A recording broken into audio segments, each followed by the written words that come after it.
Allora, oggi parlo solo io, non so. Fa tutto lei. Dopo questa nuova rubrica, poi saluteremo di nuovo Maria Giovanna, che è ancora qui con noi, cambiamo argomento e parliamo di una colonia felina un po' particolare, quindi torniamo a parlare di gatti e torniamo a parlare di Sardegna.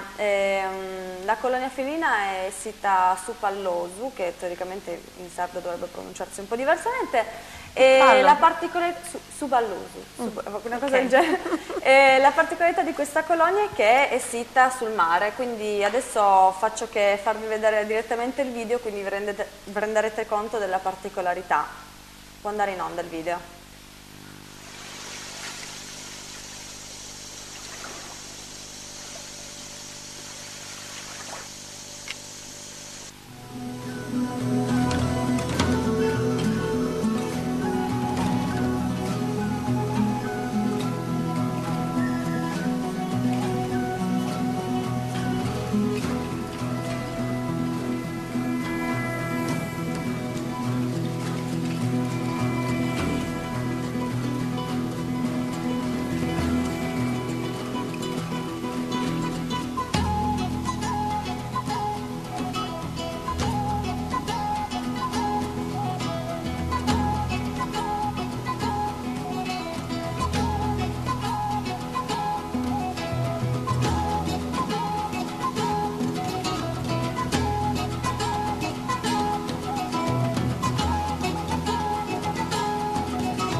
Sempre io. Adesso parliamo direttamente con chi gestisce questa meraviglia della natura, possiamo dire. Siamo in collegamento telefonico con Andrea Azzori. Andrea, ci sei? Sì, buonasera a tutti. Non si sente molto, ma adesso sì, cercheremo. Buonasera a voi. Ok. Quindi Andrea, sei tu con tua moglie Irina a gestire questa colonia? Sì, ma non siamo soli. Noi abitiamo qua su Valloso, avevi pronunciato benissimo prima, è una piccola frazione a meno di 10 residenti, tutte le altre sono case estive, è in pratica il più piccolo borgo di mare d'Italia, questa è la nostra notizia. Noi appunto dall'alimentazione alle cure, tutte le convenze quotidiane le gestiamo noi. Abbiamo costituito un'associazione culturale con una decina di amici che si sono iscritti per darci una mano. E da quanto tempo esiste questa colonia felina? Che è una colonia felina storica, no? Sì, noi come datazione certa di fonti viventi, cioè di persone, di pescatori, abbiamo il 1947, quindi dopoguerra sicuramente a Suvallosu c'era un folto nucleo di gatti. Noi presupponiamo però che la presenza dei felini è preesistente. Nel 1920 c'era qua già una tonnara, si pescava il tonno e probabilmente sono stati proprio i pescatori del tonno a portare qui i primi gatti, vuoi per debellare i topi, vuoi proprio come animale da compagnia.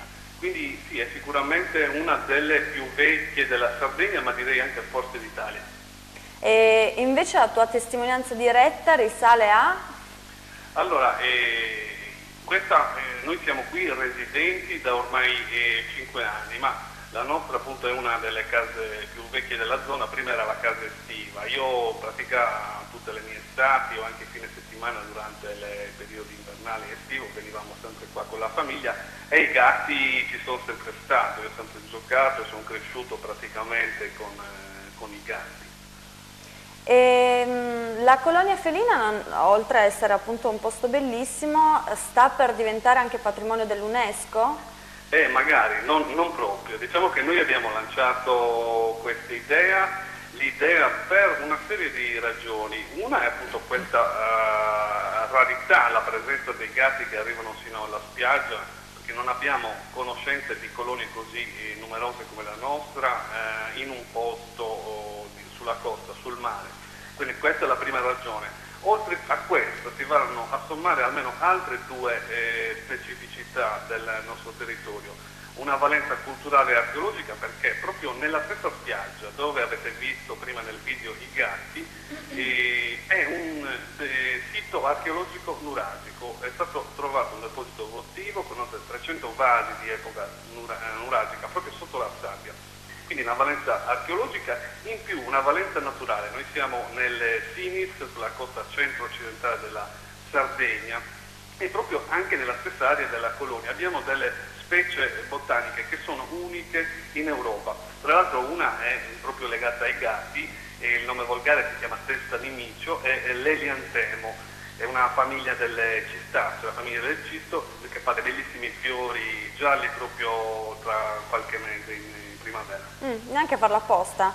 Esattamente, sì. Quindi per questo noi abbiamo lanciato l'idea. Diciamo che è molto complesso l'iter per far diventare un sito patrimonio dell'umanità dell'UNESCO, molto lungo e ha bisogno ovviamente dell'appoggio delle istituzioni. Noi per il momento abbiamo lanciato proprio una raccolta popolare, si può firmare online, oltre che ovviamente anche con i moduli venendo qui nella nostra colonia. Attualmente quanti gatti sono presenti in colonia? Allora, in questo momento ci sono 52 gatti e la maggior parte di questi sono autoctoni, cioè nati e cresciuti qua. Abbiamo una ventina di abbandoni. Questo è un fenomeno generale che sicuramente anche voi conoscete. Sì. Purtroppo il malcostume è ovviamente anche un reato, abbandonare gatti appartenenti a famiglie nei posti dove si trovano già i gatti. Di questi 52 noi ne abbiamo sterilizzati 30 a nostre spese, e invece per gli abbandoni ovviamente noi trattiamo tutti bene, anche quelli che ovviamente sono stati lasciati qua. Abbiamo denunciato, fatto degli esposti contro ignoti, ma anche contro persone riconosciute che appunto abbiamo beccato in flagranza di reato nel momento dell'abbandono. Allora, il tempo stringe purtroppo, ahimè, e quindi concludiamo, nel senso, secondo me la cosa importante poi appunto è dare dei riferimenti a chi ci guarda a casa, quindi dove trovarvi anche su Facebook o in generale in internet, e quindi come potervi aiutare di conseguenza. Sì, su Facebook basta cercare Amici dei Gatti di Suballoso e trova il nostro gruppo che ha più di 6.000 iscritti, 6.000 che è un numero elevato. Su Facebook ci sono altre pagine che possono essere trovate sempre con Gatti di Suballoso. Chi non ama Facebook, abbiamo il blog I Gatti di Suballoso, anche qui possono essere fatte delle donazioni per chi vuole darci una mano ed è generoso. L'ultimo è un invito a tutti a visitarci, chi viene in vacanza in Sardegna può venire a visitarci, la visita è assolutamente gratuita, siamo volontari, non abbiamo dipendenti e dunque richiediamo solo una prenotazione anticipata. Allora, il tempo è concluso, noi salutiamo anche House e Ebbi che sono i guardiani della colonia felina di Supalloso, che sono i 2 cagnoloni che avete, e vi mandiamo un bacio e speriamo un giorno di potervi visitare personalmente. Grazie a voi, vi aspettiamo. Grazie Andrea. Ciao. Sempre su